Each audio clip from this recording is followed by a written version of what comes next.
कुछ मरदूद लोग, कुछ देश के गद्दार लोग, यतीम सरस्वती हो या रामगिरी महाराज, चाइना और पाकिस्तान की दलाली में रसूलुल्लाह सल्लल्लाहु अलैहि वसल्लम की गुस्ताखी कर रहे हैं। मुसलमान की हत्या से भी ज्यादा बड़ा पाप एक मुसलमान रसूलुल्लाह सल्लल्लाहु अलैहि वसल्लम की गुस्ताखी को समझता है। देवी देवताओं को खुश करने के लिए तुम छोटी छोटी लड़कियों को जिंदा जमीन में दफना देते थे। बताइए कौन से धार्मिक किताबों में ये बात लिखी है?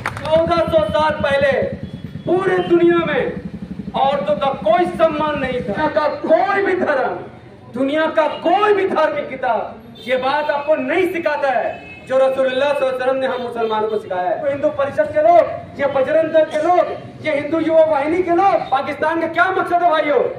अस्सलाम वालेकुम रहमतुल्लाहि व बरकात। अल्लाह के नाम से शुरू जो बड़ा मेहरबान और निहायत रहम करने वाला है। मैं हूं मोहम्मद तफीज़ अंसारी और आप देख रहे हैं द पॉलिटिकल।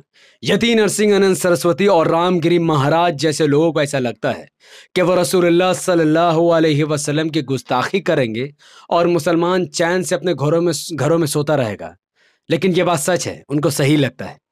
यती नरसिंह अनंत सरस्वती और रामगिरी महाराज की सोच सही है। वाकई में इस देश के 25 करोड़ मुसलमानों में से 90% मुसलमान ऐसे ही हैं।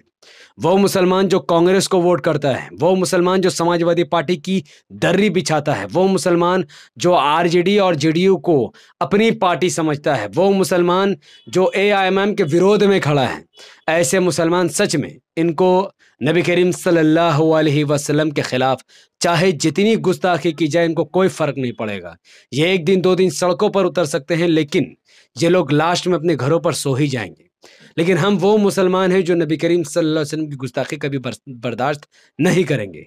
आज के वक्त में अक्सर और बेशतर हर पार्टी को वोट करने वाला मुसलमान अपने घरों में सोया हुआ है। लेकिन महाराष्ट्र में इम्तियाज जलील साहब ने एक आलिशान रैली निकाली और मुंह तोड़ जवाब दिया। ये समझाया कि महाराष्ट्र का वो मुसलमान जो इमाम के साथ खड़ा है वो सोया हुआ नहीं है। और मैं वेस्ट बंगाल में, ये मेरी तीसरी ऐसी सभा थी जहां पर मैंने ये समझाया कि नबी करीम सल्लल्लाहु अलैहि वसल्लम के खिलाफ अगर तुम गुस्ताखी करोगे तो यकीन मानो हम तुम्हें मुंह तोड़ जवाब देंगे। तो वेस्ट बंगाल उलूबेड़िया में मैंने कुछ बातें गुस्ताखे रसूल के खिलाफ कही हैं। उनको ये समझाया कि इस्लाम क्या चीज़ है, नबी करीम सल्लल्लाहु अलैहि वसल्लम किस हस्ती का नाम है, और जो पुलिस वाले इनको गिरफ्तार नहीं कर रहे, पुलिस स्टेशन के बाहर ही मैंने उन तमाम पुलिस वालों को कुछ नसीहतें की हैं। आप सब मेरी इस वीडियो को ध्यान से सुनिए, पूरा सुनिए और कमेंट पर मुझे ज़रूर बताइएगा कि इस वीडियो में आपको क्या कमी बेशी देखी है, आप मेरी बातों से किस हद तक मुत्तफिक हैं। क्या वाकई में भारत के मुसलमानों को एआईएमआईएम को अपनी पार्टी मान लेनी चाहिए या वैसी साहब के पीछे खड़े हो जाना चाहिए? इसी तरीके से एक दूसरे के लिए नफरत भर के फ़िरका परस्ती के नाम पर एक दूसरे से लड़ाई करे, जिसका फ़ायदा यती नरसिंह अनंत सरस्वती और रामगिरी महाराज जैसी लोग उठाएं। साथ ही मुझे ये भी बताएगा कि एमआईएम सिर्फ गुस्ताखे रसूल के खिलाफ जवाब क्यों दे रही है। यह Congress, RJD, JDU, SP, BSP, TMC, CPM, ये सो कॉल्ड मुसलमानों का वोट लेने वाली पार्टियां अब तक यती के खिलाफ कोई कार्रवाई की मांग क्यों नहीं कर रही है? क्या इससे ये साबित नहीं हो जाता कि गुस्ताखे रसूल के खिलाफ सिर्फ एमआईएम मोर्चा खोले हुए हैं, बाकी SP, BSP, RJD, JDU, CPM, TMC जैसी पार्टियां मुंह बंद करके उनका समर्थन कर रही है? वीडियो को पूरा देखिए। तोड़ने वाली कुछ ताकत है, कुछ कट्टरपंथ समाज के लोग हैं, कुछ कट्टरपंथ ग्रुप के लोग हैं जो मुसलमानों को उकसाने की कोशिश कर रहे हैं। वो नबी करीम सल्लल्लाहु अलैहि वसल्लम की गुस्ताखी करने की कोशिश कर रहे हैं, क्योंकि वो जानते हैं कि मुसलमान बिखरा हुआ है, इनका नेता नहीं, इनकी पार्टी नहीं, इनका कोई बोलने वाला नहीं। लेकिन उनको समझना चाहिए और इस देश के हर नेता को और इस देश का हर पुलिस को यह समझना पड़ेगा कि एक मुसलमान की हत्या से भी ज्यादा बड़ा पाप एक मुसलमान रसूलुल्लाह सल्लल्लाहु अलैहि वसल्लम की गुस्ताखी को समझता है। हम भारत में, जब से भारत देश आजाद हुआ है, किसी सरकार ने हमें कुछ दिया नहीं। ना मुस्लिम इलाकों में कोई स्कूल मिला, ना हॉस्पिटल मिला, ना कॉलेजेस मिले, कुछ नहीं। ना अच्छे रास्ते, ना अच्छा रोजगार, ना ही आरक्षण। ले देकर बचा है तो सिर्फ इस्लाम, हमारी मस्जिद, रसूलुल्लाह सल्लल्लाहु अलैहि वसल्लम के लिए हमारे दिलों में मोहब्बत। आज 70 साल बाद, इतना संघर्ष करने के बाद, इतनी आजमाइश के बाद, इतनी तकलीफ उठाने के बाद, जिसकी भी सरकार बनी हो, सबसे लुटवाने के बाद, आज 2024 में कुछ ऐसे शरपसंद लोग हैं जो मुसलमानों को भड़काने के लिए चाइना और पाकिस्तान की दलाली के अंदर में इस देश की एकता और अखंडता को तोड़ने के लिए वो रसूलुल्लाह सल्लल्लाहु अलैहि वसल्लम की गुस्ताखी कर रहे हैं। पूरे भारत में यूपी, बिहार, महाराष्ट्र, इवन पश्चिम बंगाल भी जो लोग रसूलुल्लाह सल्लल्लाहु अलैहि वसल्लम के खिलाफ अनाप शनाप टिप्पणी कर रहे हैं, इस देश के लॉ एंड ऑर्डर की जिम्मेदारी जिन पुलिस वालों के हाथों में है, उनको यह अज़म उठाना होगा और उनके खिलाफ कार्रवाई करनी होगी, क्योंकि वो सिर्फ झूठ नहीं बोल रहे हैं बल्कि वो इल्जाम लगा रहे हैं। रसूलुल्लाह सल्लल्लाहु अलैहि वसल्लम किस हस्ती का नाम है उन्होंने कभी पढ़ा नहीं है, कभी समझा नहीं है। 1400 साल पहले जब दुनिया अंधकार में डूबी थी, लोग अपने देवी देवताओं को खुश करने के लिए मासूम छोटी छोटी लड़कियों को जिंदा जमीन में दफना देते थे। तब रसूलुल्लाह सल्लल्लाहु अलैहि वसल्लम ने उनको तालीम दी, उनको शिक्षा दिया कि बेटी को दफनाने से खुदा खुश नहीं होगा, बल्कि बेटी को पालने से, उसको शिक्षा देने से, उसको पढ़ाने से, उसकी तरबियत करने से रसूलुल्लाह सल्लल्लाहु अलैहि वसल्लम ने हमें सिखाया है। लेकिन आप कहते हैं नहीं, आप गुस्ताखी पर उतारू हैं। आप कहते हैं कि इस्लाम औरतों को सम्मान नहीं देता। 1400 साल पहले पूरे दुनिया में औरतों का कोई सम्मान नहीं था, उनके साथ खिलवाड़ किया जाता था, नाचने की एक चीज बनाई जाती थी। अगर कोई विधवा हो जाती तो उसे कहते थे कि ये तो कलंकित है, ये तो मनहूस है, जिसकी वजह से किसी का बेटा मर गया। अगर किसी का पीरियड आता था, उसको 4 दीवार में चुनवा कर फेंक फेंक कर खाना देते थे। वो तो रसूलुल्लाह सल्लल्लाहु अलैहि वसल्लम है जिन्होंने सिखाया है औरत कलंकित नहीं होती है। अगर माँ है तो उसका पैरों के नीचे जन्नत है, अगर बहन है तो तुम्हारी मोहब्बत है, तुम्हारा हमसाया है, उसकी इज्जत करो।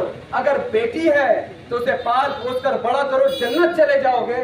और अगर कोई औरत तुम्हारी बीवी बनती है तो उसके साथ अच्छे से बात करो, अच्छा सलूक करो।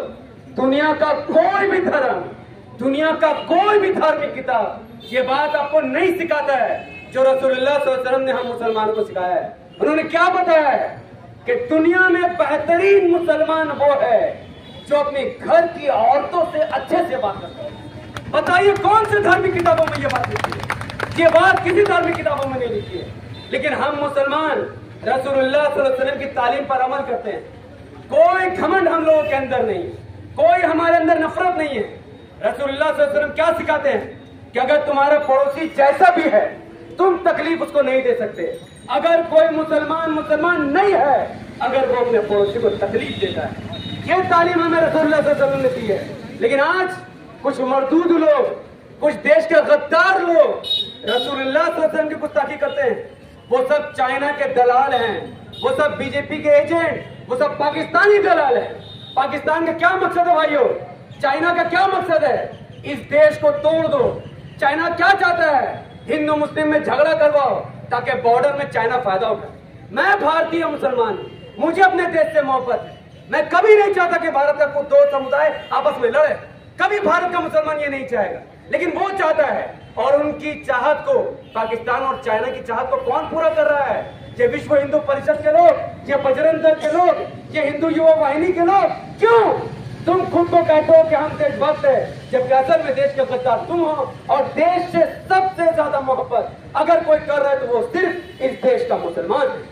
मैं यही अपनी बात को खत्म कर रहा हूँ इस उम्मीद से कि ये जितनी मेहनत आप लोगों ने की है, सब ने की है, कि यदि नरसिंह हो, ये रामगिरी महाराज जिन्होंने जो गुस्ताखी रसूलुल्लाह सल्लल्लाहु अलैहि वसल्लम करने की कोशिश की है, यहाँ की पुलिस उसको पकड़े, उस पर कार्रवाई करे, क्योंकि इस देश की एकता और अखंडता को बचाने की जिम्मेदारी हम लोगों से ज्यादा पुलिस वालों की है और इस देश के नेताओं की है। मुझे उम्मीद है कि उनको जल्द से जल्द पर कार्रवाई होगी और यहाँ पर इंसाफ करने का काम करेगा।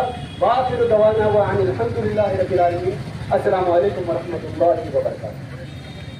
अगर आप मेरी बातों से इतना सा भी इत्तेफाक रखते हैं, जरा सा भी, यानी राय के दाने के बराबर भी अगर आप इत्तेफाक रखते हैं और आप चाहते हैं कि बंगाल सहित पूरे भारत के मुसलमानों को जागना चाहिए और इस गुस्ताख रसूल के खिलाफ आवाज़ उठानी चाहिए, तो इस वीडियो को लाखों लोगों तक पहुंचाने की जिम्मेदारी आपकी है। इस वीडियो को आप जितना ज़्यादा लाइक करेंगे, शेयर करेंगे, कमेंट करेंगे, हमारे चैनल को सब्सक्राइब करेंगे, यूट्यूब इस वीडियो को ऑटोमेटिकली लाखों लोगों तक पहुंचा देगा। तो लाइक कीजिए, शेयर कीजिए, कमेंट करके अपनी बातों को ज़रूर रखिए कि हम कैसे गुस्ताखे रसूल को जवाब दे सकते हैं और क्या मुसलमानों के इमाम का साथ देना चाहिए, हाँ या ना। हमारे यूट्यूब चैनल द पॉलिटिकल को सब्सक्राइब कीजिए, बेल आइकन हिट कीजिए। अगर आप सब इस वीडियो को हमारे Facebook channel the political news पर देख रहे हैं तो इसे लाइक और फॉलो करके 5 बड़े ग्रुप में शेयर कीजिए। मुझे अपनी दुआ में रखें और वेस्ट बंगाल में AIMIM से जुड़ने के लिए, ख़ासतौर पर कोलकाता से MIM से जुड़ने के लिए आप 8961274078 पर अपना नाम, नंबर और एड्रेस मुझे भेज सकते हैं। 10,000 लोगों को किसी भी तरीके से AIMIM से जुड़ना है और इंशाल्लाह उसके बाद MIM ज़रूर ऑफिशियली तौर पर वेस्ट बंगाल में आएगी और वेस्ट बंगाल की सरजमीन से हर नाहक और ना जो नाइंसाफ़ी लोगों के साथ हो रही है उसकी आवाज़ बनेगी। बहुत बहुत शुक्रिया। अस्सलाम वालेकुम वरहमतुल्लाहि वबरकात।